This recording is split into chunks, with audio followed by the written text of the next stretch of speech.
कोई भी दिल में मुराद रखकर 16 सैयदों की कहानी सुनो, इंशाअल्लाह पूरा होगा। वीडियो पूरा देखे समझ में आएगा। 16 सैयदों की कहानी। किसी शहर में एक बादशाह रहता था। उसके यहाँ कोई औलाद नहीं थी। एक दिन सुबह सवेरे जब वह दांत साफ कर रहा था, तब किसी भिखारी की आवाज आई। फौरन ही बादशाह ने हीरे से भरी हुई एक थाली पेश की। भिखारी ने मुंह फेर लिया और लिए बगैर चल दिया। बादशाह को सख्त अफसोस हुआ। उसने दरबार आम किया और भिखारी से इनकार की वजह पूछी। भिखारी ने कहा, मैं बांझ घर में से कुछ नहीं लेना चाहता। ये सुनकर बादशाह बहुत दुखी हुआ। बादशाह ने फौरन शाही लिबास वस्त्र उतार कर फकीरी जामा वस्त्र पहन लिया और महल से चल दिया। चलते वक्त कहने लगा, अगर अल्लाह रब्बुल इज्जत मेरी इज्जत रख लेगा तो मैं वापस लौटूंगा, और बीवी से रुखसत विदा होकर जंगल की राह ली। राह में 16 सैयद तशरीफ फरमा रहे थे। उन्होंने राजा को बुलवाया, लेकिन राजा ने कहा, मैं वापस तब आ सकता हूँ जब मेरी उम्मीद पूरी होगी। उन्होंने कहा कि तुम्हारी उम्मीद जरूर पूरी होगी, तुम इधर आओ और सुनो। कल 15वीं तारीख है। तुम गुस्ल स्नान करना और सहरी करके 16वीं का रोजा रखना और 4 रकत नफिल 16 सैयदों के नाम पर अदा करना। तेल और खजूर से रोजा खोलना। 5 पैसे की शीरनी बांटकर हमारी कहानी सुनना। जाओ, तुम्हारी उम्मीद जरूर पूरी होगी। जब 16 रोजे पूरे हो जाएं तो इंशाअल्लाह तुम्हारी हैसियत के मुताबिक हमारे नाम पर खाना पकाकर फातिहा कर देना। ये सुनकर बादशाह उसी वक्त अपने महल में आकर हुकूमत संभालने लगा। गुस्ल किया, 16वीं का रोजा रखा। ऐसे ही जब 9 रोजे खत्म हो पाए तो उसके यहाँ लड़का तवल्लुद हुआ, मगर बादशाह बराबर रोजे रखता रहा। जब 16 रोजे पूरे हुए तो बादशाह ने बड़ी अकीदत के साथ फातिहा दिलवाई और शीरनी बांटकर कहानी सुनी। महल के करीब एक बुढ़िया रहती थी। उसने बादशाह से पूछा कि उसके यहाँ किस तरीके से औलाद हुई। बादशाह ने फरमाया, बड़ी अम्मा शाम में तशरीफ लाएं और फातिहा का खाना खाए तो मैं बताऊंगा। जब बुढ़िया पेट भर खाना खा चुकी तो बादशाह ने 16 सैयदों के नाम से रोजे रखने की बरकत का माजरा सुनाया। बुढ़िया ने भी मन्नत मान ली, मैं अपनी गरीबी दूर होने के लिए रोजे रखूंगी। वह भी रोजे रखती रही। 16 रोजे पूरे होने को आए तो उसने पाव सेर खाना पकाया और फातिहा देने वाली थी कि उस बुढ़िया के घर एक लकड़हारा जो हर रोज आया करता था, उस रोज जब आया तो बुढ़िया का घर बंद पाया। लकड़हारे ने दरवाजा खटखटाया तो अंदर से ही बुढ़िया ने जवाब दिया, मुझे काम ज्यादा, तुम मेहरबानी करके कल तशरीफ लाना। जब दूसरे दिन लकड़हारा आया तो वह बहुत हैरान हुआ, क्योंकि जहां बुढ़िया की झोंपड़ी थी वहां एक शानदार हवेली बनी हुई थी। उसने झरोखे से झांक कर देखा तो बुढ़िया अंदर झूले में झूल रही थी। उसने बुढ़िया को पहचान लिया और आवाज दी।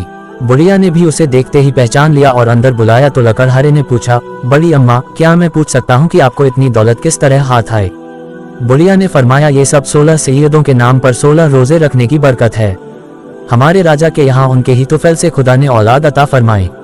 मैंने भी इन रोजों की बरकत को आजमाया है, ये इसी की देन है जो आज मेरी गरीबी दूर हो गई। लकड़हारे ने मन्नत मान ली और 16 रोजे खत्म भी न हो पाए थे कि वो मालदार हो गया और बहुत बड़ी फातिहा की। लेकिन उस रोज 5 पैसे की शीरनी मंगाकर 16 सैयदों की कहानी भूल गया। अपनी बीवी से सोते वक्त कहने लगा, मैं कहानी सुनकर शीरनी बांटना भूल गया। उसकी बीवी ने कहा, कोई परवाह नहीं, हम तो 16 सैयदों के नाम की फातिहा दे चुके हैं। और वो दोनों सो गए। जब लकड़हारा सुबह हाजत के लिए जंगल को गया तो उसके हाथ में पानी का लोटा था। अचानक शहजादे के गुम हो जाने की खबर हुई। सिपाही उसकी तलाश में फिरता हुआ उधर निकला तो देखा कि उस लकड़हारे के हाथ में जो लोटा था वह शहजादे के खून से भरा हुआ सर बन गया है। सिपाही ने फौरन लकड़हारे को गिरफ्तार कर लिया और बादशाह के सामने हाजिर किया। बादशाह के गुस्से की हद न रही, उसको कैद में भिजवा दिया। कैद खाने में कुछ ही दिन गुजरे थे कि ख्वाब में देखा कि 16 सैयद कह रहे हैं कि ऐ गाफिल, तूने हमारी कहानी नहीं सुनी और शीरनी क्यों नहीं बांटी। कल 15वीं तारीख है, भूल न जाना, गुस्ल कर 16वीं का रोजा रखना, हमारी कहानी दूसरे को सुनाकर शीरनी बांट देना। उसने कहा, शीरनी के लिए मेरे पास पैसे नहीं हैं। तो उन्होंने कहा कि सुबह उठकर देखना, तेरे बिस्तर पर 5 पैसे मिलेंगे। दूसरे दिन उसने गुस्ल किया, रोजा रखा, नफिल नमाज पढ़ी। 5 पैसे लिए हुए खिड़की से बाहर देख रहा था कि कोई तो शीरनी मंगवाए। इत्तेफाक से एक महाजन का वहां से गुजर हुआ। वह अपने बेटे की शादी का सामान खरीदने के लिए जा रहा था। लकड़हारे ने उससे दरख्वास्त की कि वे फातिहा के लिए शीरनी ला दे। उसने इनकार किया और चल दिया। कुछ ही देर में वहां से एक बुढ़िया रोती पीटती अपने मरे हुए बेटे के लिए कफन दफन का सामान खरीदने जा रही थी। लकड़हारे ने 16 सैयदों के नाम फातिहा देने के लिए शीरनी लाने के लिए कहा तो उस मुकद्दस फातिहा की शीरनी फौरन ले आए। कहानी सुनी और इस फातिहा की शीरनी व तबर्रुक लिए हुए दुकान पर पहुंची। अपने बेटे को दफनाने का सामान खरीदा और घर पहुंची तो ये देखकर हैरत की हद न रही कि उसका बेटा जिंदा और सलामत खड़ा है। उसको मालूम हुआ कि यह 16 सैयदों की कहानी सुनने की बरकत है और जिस महाजन ने शीरनी लाने से इनकार किया था उसका बेटा मर गया, जिसकी शादी होने वाली थी। और वह शहजादा जो गुम हुआ था वो रास्ता भूल जाने की वजह से पूछता हुआ वापस आ गया है। बादशाह को बहुत अफसोस हुआ कि मैंने नाहक बेकसूर लकड़हारे को कैद कर दिया। लकड़हारे को बुलवा कर कहा कि हमसे खता गलती हुई है, खुदा के लिए हमें माफ कर दो। लकड़हारे ने कहा, जहां पनाह, ये खता आपसे नहीं हुई बल्कि हमने खता की थी जिसकी हमको सजा मिली। बादशाह ने कहा, तुम्हारी क्या खता थी?